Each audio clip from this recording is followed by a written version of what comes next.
¿Qué tal? ¿Cómo están? Saludos a todos. Salió el presidente Andrés Manuel López Obrador con su nuevo libro y se escucha y se ve muy interesante. Lo voy a buscar para comprarlo y pues saber más y aprender más de la historia de México. Así que es todo, se cuidan y hasta luego.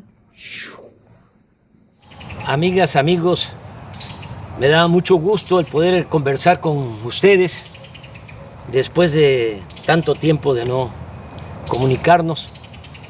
La verdad me da mucho gusto, mucha felicidad el poder platicar con ustedes.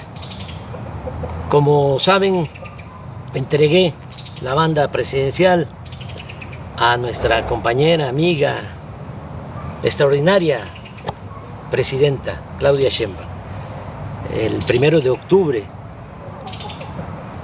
del año pasado. Hace un año y ya cerca de 2 meses. Y desde ese día, desde el 1 de octubre, me vine aquí, a la Quinta La Chingada, Palenque, Chiapas. Esta casa que me heredaron mis padres. La hizo Manuelita, mi madre. Ella la dirigió. No es un rancho, no es un latifundio, es una hectárea y un poco más. 13,000 metros cuadrados. Y decidí venirme e iniciar una vida nueva porque me retiré de la política activa, de la práctica política. No es una simulación. Estoy jubilado. Entonces, imagínense ustedes después de cerca de 50 años de lucha ininterrumpida, lo difícil que pudo ser el decir, se acabó, cortar de tajo toda mi actividad pública, política, casi 50 años, porque empecé en 1975, 76 trabajando con los indígenas chontales en Nacajuca. Luego en 1977 fui director del Instituto Nacional Indigenista en Tabasco. Ahí aprendí a trabajar para la gente humilde, para la gente pobre. Tan es así que en mi expediente en Gobernación, en 1979, hay un reporte del temible policía Nazar Haro acusándome que era yo comunista, porque estaba defendiendo, apoyando, trabajando por los pobres. Así comencé y así terminé, porque concluí mi mandato como presidente y logré, junto con millones de mexicanos, ustedes y muchos, algunos ya se nos adelantaron, pero logramos el inicio de una transformación. Llevamos a la práctica el ideal de que por el bien de todos, primero los pobres. ¿Cómo no voy a estar contento? ¿Cómo no voy a estar feliz? Yo siempre he sostenido que la felicidad se obtiene cuando uno trabaja, lucha, procura la felicidad del prójimo. Entonces es cuando ya tenemos bienestar espiritual, bienestar del alma, felicidad. En el gobierno que dirigí, en 6 años, a pesar de la pandemia, con todos los daños, con toda la tristeza que nos dejó esa pandemia de COVID, 2 años muy difíciles, por el dolor y también porque se nos cayó la economía.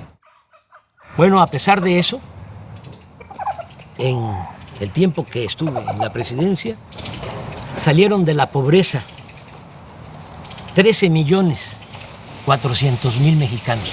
Lo voy a repetir, 13.400.000 mexicanos. Nunca se había hecho eso, nunca, en un sexenio. Es un gran orgullo.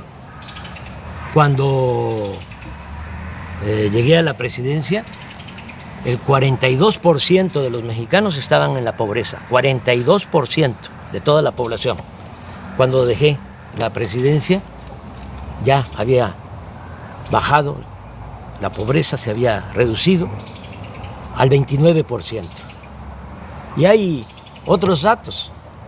También se redujo la desigualdad, porque México era país de unos cuantos, de los de arriba, de los oligarcas, los que se habían quedado con todos los bienes de la nación, con los bienes del pueblo, con la llamada política neoliberal o neoporfirista, porque lo que aplicaron fue lo que ya había puesto en práctica Porfirio Díaz: entregar los ferrocarriles, entregar el petróleo, entregar las minas, entregar las tierras a extranjeros y a grandes latifundistas vinculados a la cúpula del poder.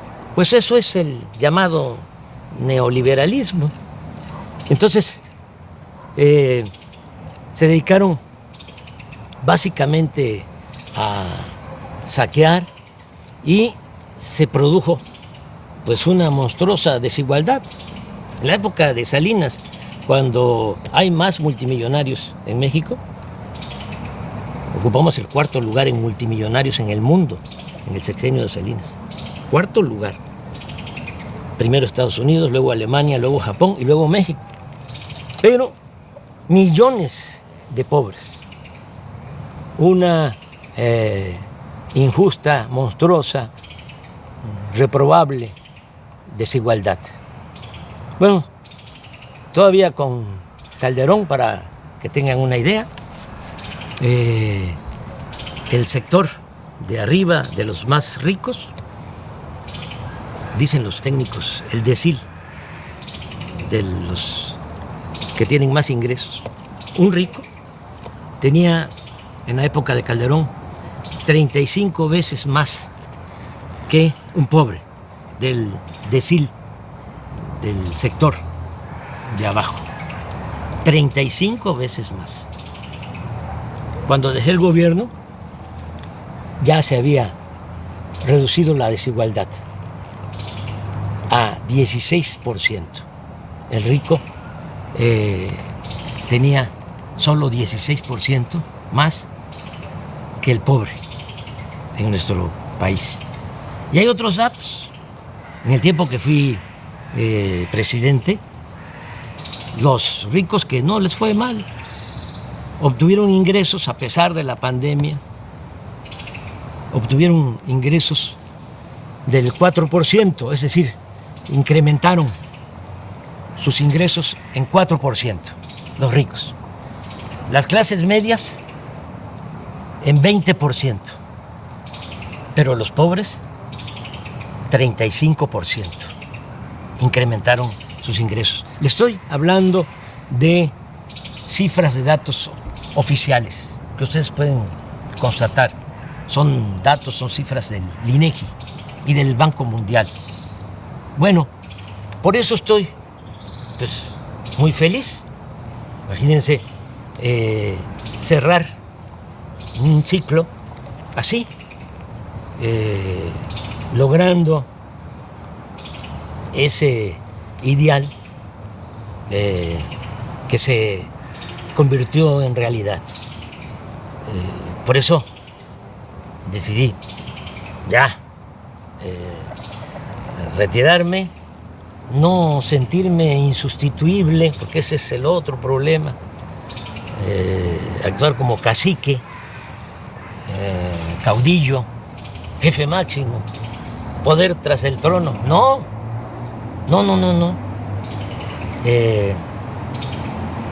Hay que hacer valer la democracia, y nosotros en nuestro movimiento, este movimiento impulsado por millones de mexicanos, pues tuvimos la enorme dicha de que quien me sustituye en la presidencia es una mujer excepcional, y continúa la transformación. Bueno, les decía yo que no era fácil, ¿no? Es decir, hasta aquí, y me voy a dedicar a otra cosa. Pensé a qué dedicarme y decidí dedicarme a hacer teoría, a escribir.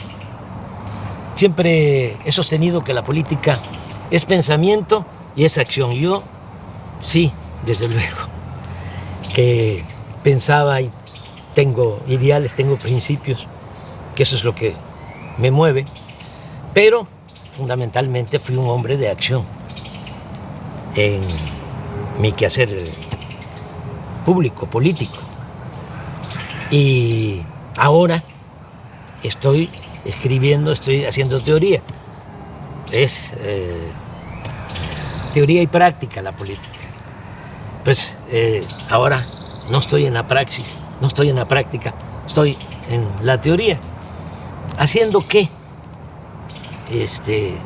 Bueno, pues fundamentando lo que hicimos. ¿Cómo le llamamos a lo que se está aplicando en México?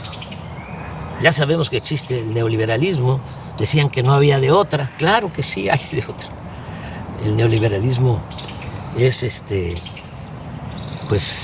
el robo descarado, es el gobierno de una minoría, es el gobierno al servicio de un comité de potentados. Eso era el gobierno antes del inicio de la Cuarta Transformación en nuestro país. El pueblo no les importaba. Pero ¿qué fue lo que nosotros hicimos y cómo lo vamos a conocer? ¿Cómo se va a llamar? ¿Cómo se bautiza? Entonces yo he propuesto que sea humanismo mexicano. Y el humanismo mexicano tiene dos pilares. Uno es el cultural, la grandeza cultural de México. Como decía el maestro Bonfil Batalla, el México profundo, las civilizaciones olvidadas, negadas. Y eso es lo que nos da nuestra fortaleza, eso es lo que nos da nuestra identidad, nuestra democracia, nuestra idiosincrasia. El México profundo. De ahí venimos. Y quise trabajar sobre la historia cultural de México, porque la historia que nos han contado desde hace siglos es una historia falsa, simulada. Y el otro pilar del humanismo mexicano, pues es la fecunda historia política. Ese es el siguiente trabajo. Ya les presento el primero, el que tiene que ver con la grandeza cultural de México. Así se llama, grandeza. El que viene para el año próximo se va a llamar gloria, porque es grandeza y gloria. Repito, la grandeza es la historia de nuestras culturas, de nuestras civilizaciones, para desmontar, para echar abajo la historia que crearon, que inventaron los conquistadores, los invasores, y se ha mantenido durante las épocas del dominio de las oligarquías. Pero aquí se cuenta otra historia. Y este libro de la editorial Planeta, pues ya va a estar en librería. Es el trabajo, es una investigación de más de un año y un mes, trabajando, porque les hablaba yo de mi nueva rutina. ¿Qué hago aquí? Bueno, me levanto temprano, como siempre, camino. Aquí hay un sendero entre los árboles, son 450 metros, doy 10, 12 vueltas, 5 kilómetros, muy temprano. Me baño, luego desayuno.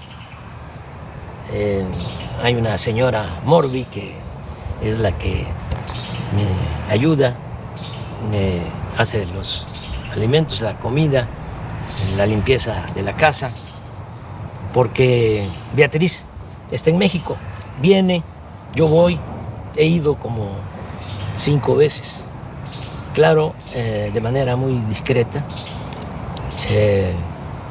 para evitar los escándalos.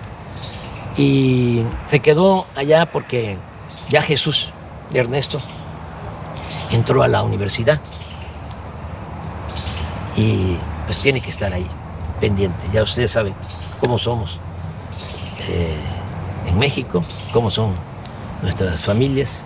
Aunque Jesús ya tiene 18 años, pues ahí está con la mamá, es hijo único. Yo tengo 3 hijos mayores de mi finada esposa Rocío y Jesús con Beatriz. Y claro, nos hablamos todos los días. Bueno, después de que desayuno, como a las 9, me encierro en el despacho a escribir. Me levanto a las 12, me tomo mi pozol, camino un poquito aquí en el corredor de la casa, me vuelvo a sentar hasta las 2, como y sí doy una vuelta a todo el sendero después de la comida, veo un poco las noticias. Tengo un teléfono de esos muy sencillos y como no son pues muy caritativos, no encuentro la palabra, el término. Los dueños de los medios de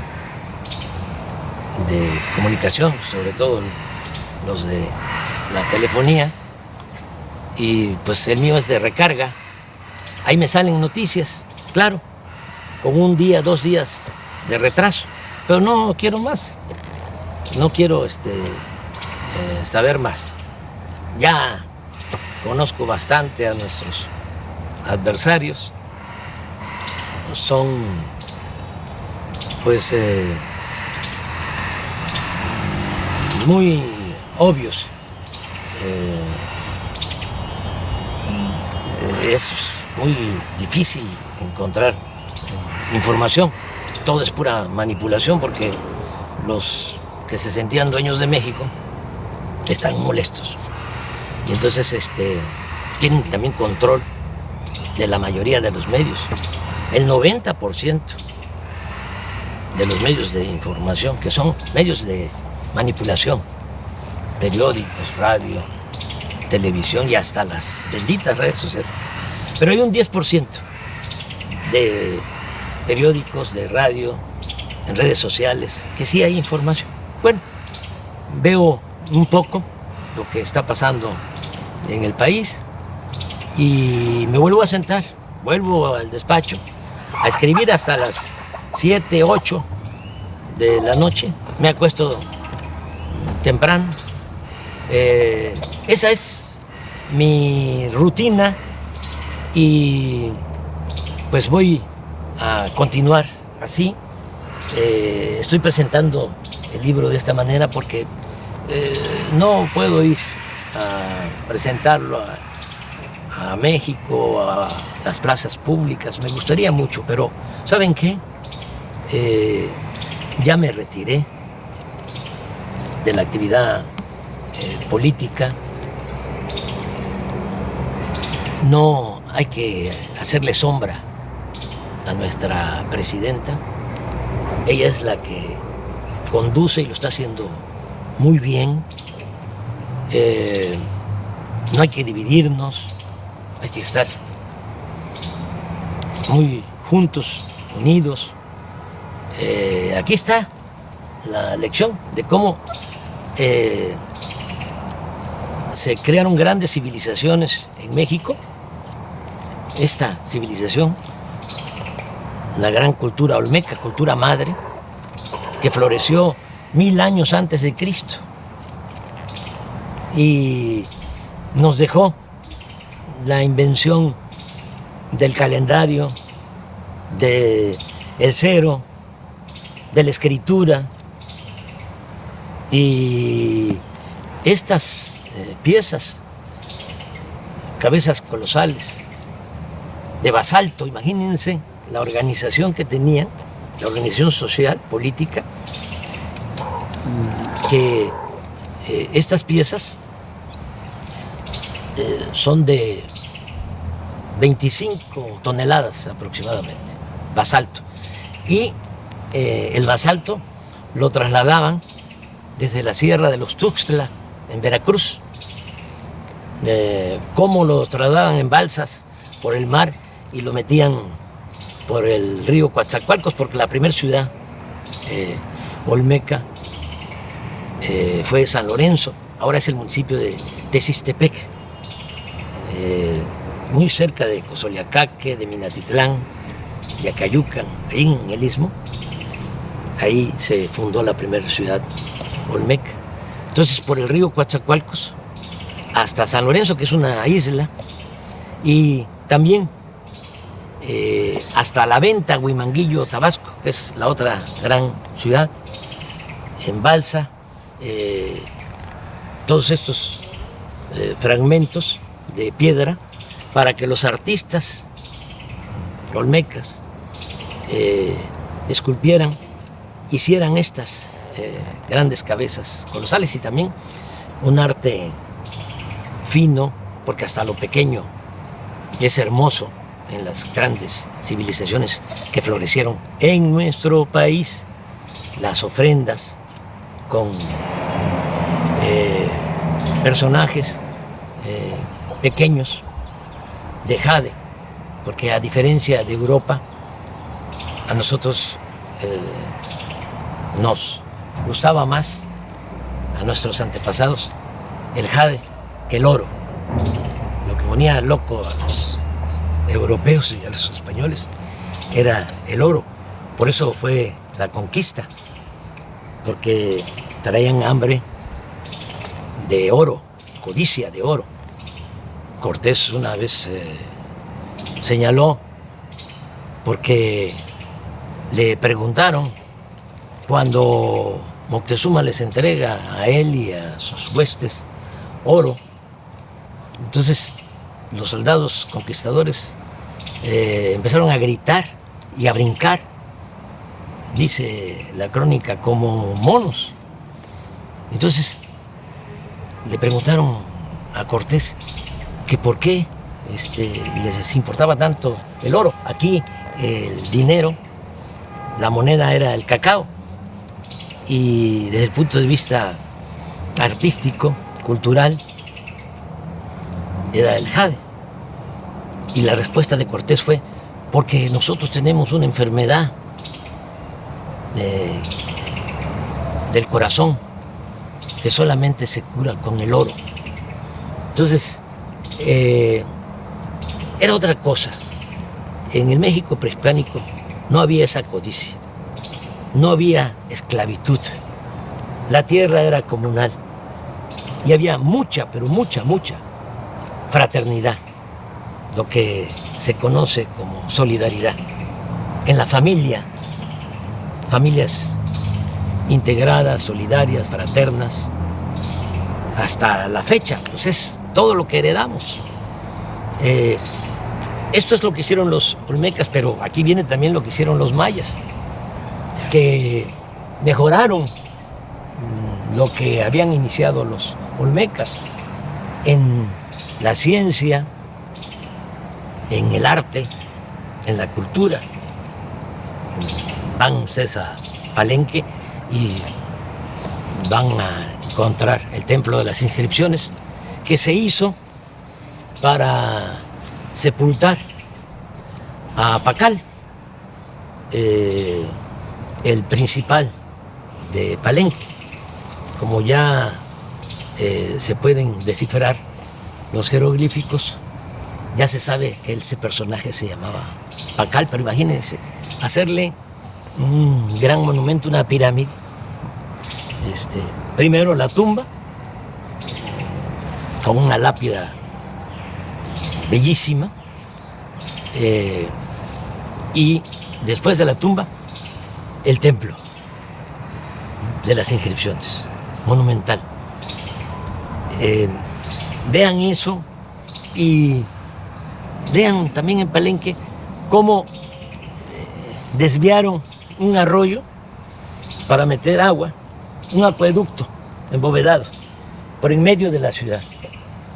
Y volteen a ver el palacio de la zona arqueológica y van a ver cómo están los techos, las bóvedas, con arco falso, porque no había fierro para hacer las estructuras, las cimbras, sino era la matemática, las piedras que iban uniéndose poco a poco, en equilibrio, hasta que se cerraban.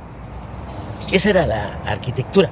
Estamos hablando de lo mejor del mundo en esa época. Los mayas en el periodo clásico logran toda esa civilización, logran toda esa creación del siglo IV al siglo IX. Si van aquí cerca, a 100 kilómetros, está Bonampak. Aquí está en el libro, quise poner un fragmento. Los murales de Bonampak. Estos se hicieron como en el siglo VII, siglo VIII. Cuando se pintan estos murales, los pintores mayas de estos murales no los había en ninguna parte del mundo. No lo sabía en Europa en ese siglo, y pasaron siglos para que el arte de Europa igualara al arte de los olmecas, de los mayas. Y lo mismo con los zapotecas de Monte Albán, mixtecos, también de Oaxaca, los teotihuacanos, la ciudad de Teotihuacán llegó a tener 85,000 habitantes. Y desde San Lorenzo, la primera ciudad olmeca, decía yo, que se funda 1000 años antes de la era cristiana, ya tenía drenaje. Ya hablé de Palenque, que tenía acueducto, que tenía drenaje. Desde luego, Teotihuacán, drenaje. Xochicalco, en Morelos, drenaje. Todas las ciudades. Tenochtitlán, de los mexicas, hasta los que la destruyeron, los conquistadores, quedaban admirados de la grandeza de Tenochtitlán. Estaban destruyendo, decían ellos, la más bella ciudad del mundo. Bueno, pero ¿qué pasó? ¿Qué pasó? ¿Por qué eso no se sabe? Porque hubo toda una campaña, a partir de que llegaron los conquistadores, como todos los invasores, tenían que justificar sus atrocidades, tenían que justificar por qué venían a saquear. Y entonces echaron a andar una campaña, una propaganda negra, hablando de que los indígenas debían ser esclavos, porque Aristóteles, 18 siglos antes, había propuesto la teoría de que hay quienes nacemos para ser esclavos y hay quienes nacemos para ser libres o amos. Y los humanistas de ese entonces de España, humanistas entre comillas, con ese argumento sostenían que los indígenas tenían que ser esclavos, que no tenían alma, que eran como animales y que además ellos venían a civilizarnos. ¿Qué sucedió? Que se padeció de una gran tragedia porque vinieron a someter a las comunidades, a los pueblos originarios, a esclavizar. A mí me gustaría que este libro lo leyeran los españoles, porque aquí van a ver cómo marcaban, erraban con el fierro del rey en el rostro a los indígenas para esclavizarlos. Y otros horrores. Entonces, ¿qué hicieron? Pues echaron a andar toda una campaña diciendo, son bárbaros, son salvajes, pero además hacen sacrificios de sangre, arrancan los corazones, los exponen, los ofrecen a los dioses. Todo eso es pura mentira y eso lo demuestro. No hubo sacrificio. Cortés dice, ese fue el que creó todo. Y los frailes, sobre todo Motolinia, hizo la cartilla de las mentiras. Aquí van a encontrar. Y todos copiaron hasta la fecha. Hay muchos, incluso profesionales de la ciencia social, arqueólogos, antropólogos, sociólogos, filósofos, historiadores, que sostienen eso, esa gran mentira. Cortés dice que en 3 días en Tenochtitlán le sacaron el corazón a 8,000 personas, en 3 días. ¿Cómo es eso? Van a sacrificar 8,000. Bueno, pero todavía un fraile, Durán, habló de 80,000 en 4 días. 80,000 que les sacaron el corazón, todavía bullendo, dice, para ofrecerlo a los dioses. Motolinia, también 80,000. Aquí sostengo que eso ni en Europa, porque Darwin habla de que solo en 3 siglos en España, por la Inquisición, quemaron a 300,000. Achicharraron a 300,000, acusados de herejes. Y los mejores, porque eran los que dudaban. Y a la hoguera. Pero hasta eso lo considero exagerado. Pero aquí se fueron con eso y se fueron también, inventaron de que éramos, nuestros antepasados, caníbales, que comíamos carne humana. Nadie vio un sacrificio, nadie vio que se comieran a una persona. ¿Cómo es que en la toma y el cerco de Tenochtitlán, de 75 días que la gente se estaba muriendo de hambre, porque Cortés mandó a cortar el agua, el acueducto de Chapultepec hacia el Templo Mayor, hacia el centro de Tenochtitlán? Lo mandó a destruir y además con los indígenas aliados que querían quitarse el yugo de los mexicas, pero inocentemente se pusieron un yugo más grueso, un yugo mayor. Bueno, bloquearon la entrada de alimentos y todo. Y si se estaban muriendo de hambre, ¿por qué no? Se comían entre ellos. Nada, pura mentira. Y esto es lo que trata el libro. Pero lo más interesante es que en otras partes, lamentablemente en el Caribe, por ejemplo, exterminaron con los indígenas, acabaron con los indígenas. En Estados Unidos lo mismo, es hasta horroroso, ¿no?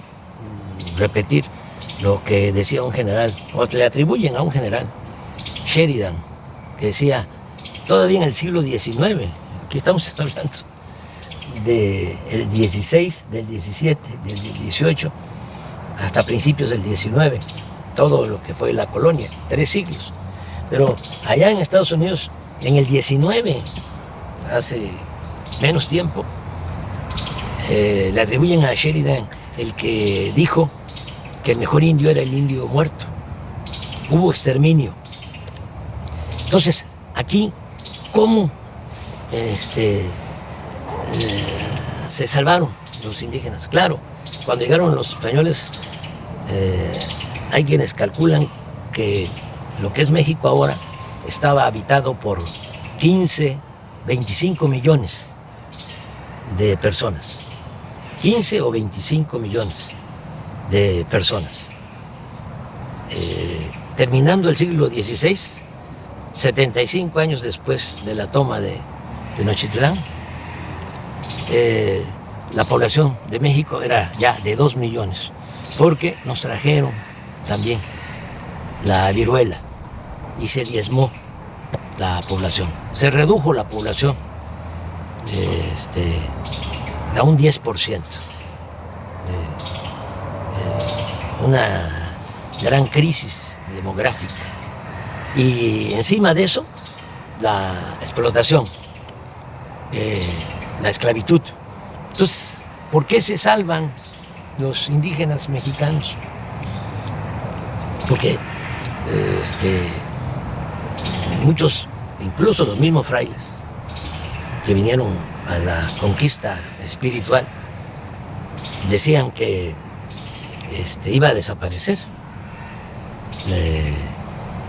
la cultura o las culturas indígenas, que iban a desaparecer.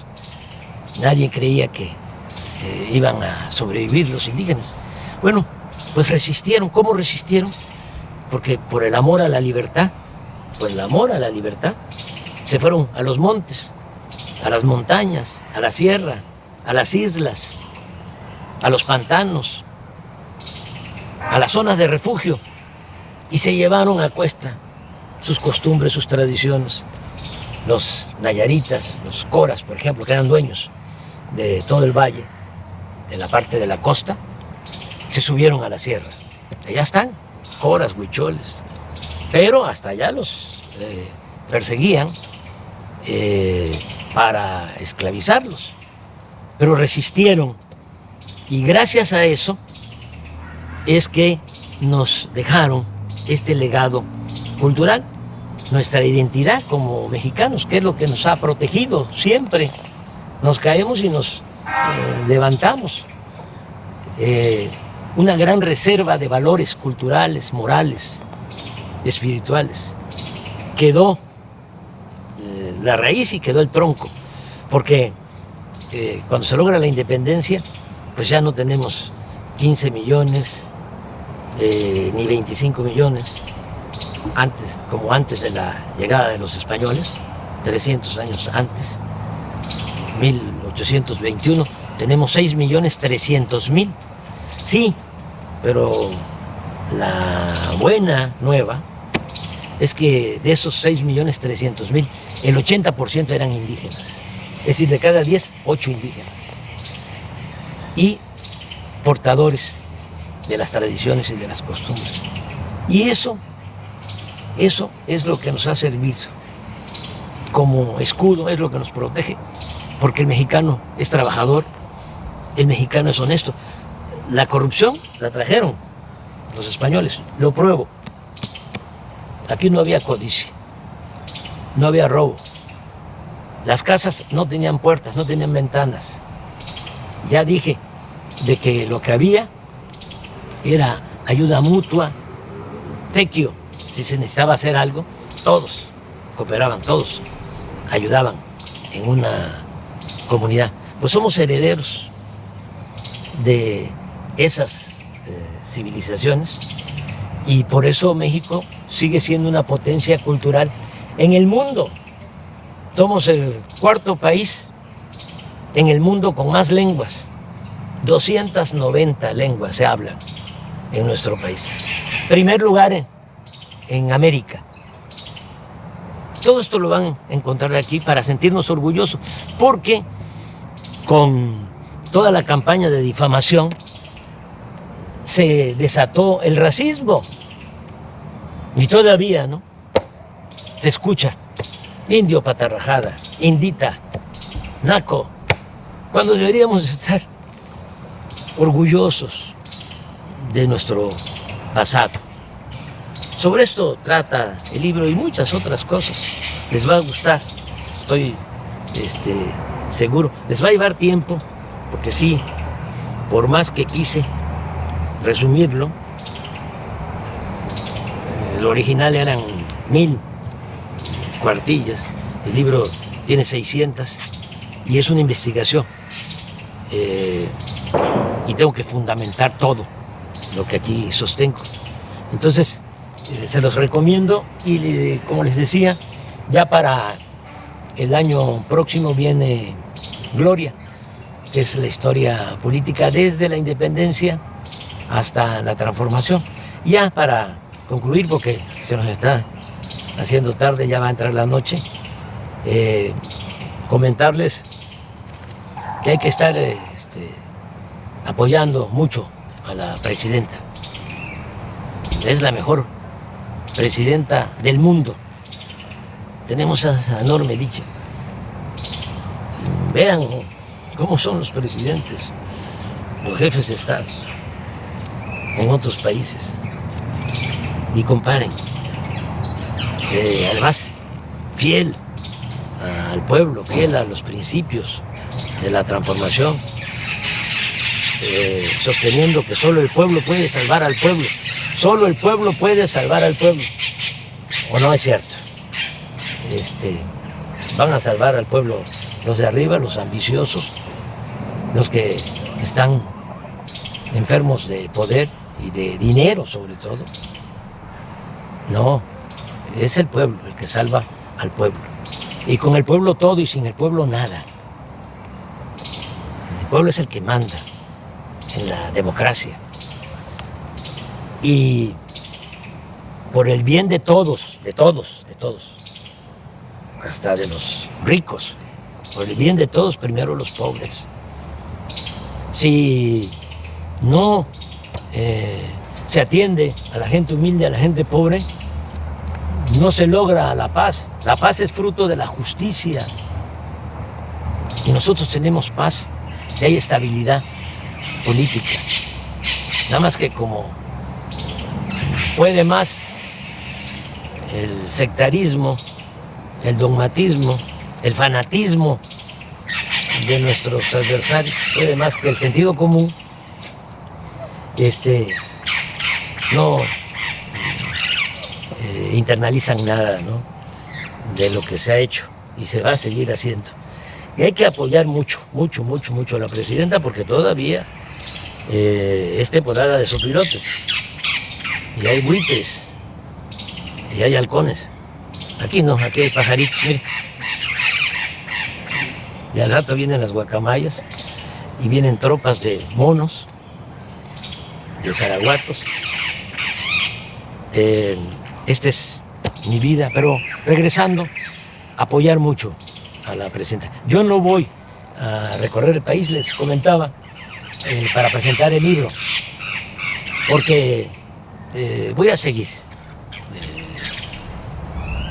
retirado, jubilado. Solo saldría a la calle por 3 razones. Una, si atentaran contra la democracia, como lo hacían antes, que sean los grandes fraudes, ¿no? Los potentados, los oligarcas, o los corruptos, para que el gobierno estuviese a su servicio. Y eso ya no se puede permitir, de ninguna manera, porque para el pobre tiene un significado distinto la democracia. Para el pobre la democracia es la sobrevivencia, es poder mantener a la familia, tener ingresos para garantizar la salud, el estudio de los hijos. Para el que tiene recursos puede ser un deber cívico y no pasa nada. Por eso hay quienes votan por los candidatos o candidatas más guapas o más guapos. Pero para el pobre es su sobrevivencia. Les estoy diciendo que es la mejor presidenta del mundo, Claudia Sheinbaum, y un conservador, seguramente ahorita si ve esto que estoy diciendo, escucha esto que estoy expresando, diría no. El mejor presidente del mundo es el de la mano dura, una mezcla de Franco con Pinochet, con Díaz Ordaz, con Salinas, que convierta al país en una cárcel. Ese es el que necesitamos.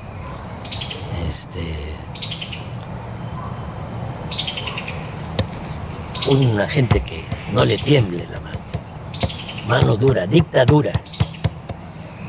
O otro presidente, acabo de escuchar leer a un texto de un presidente, una declaración, diciendo, hace como un mes antes de una elección que hubo en el sur de nuestra América, de que él no iba a darle ningún apoyo a los discapacitados, porque ese era un problema de los discapacitados, eran libres y ellos tenían que resolver su problema.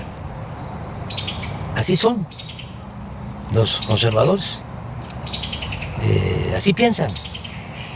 Yo recuerdo que Fox decía que para qué darle pensión a los adultos mayores, que había que ponerlos a trabajar. Ese es el pensamiento conservador. Nosotros pensamos distinto. Nosotros pensamos que el Estado tiene una responsabilidad social.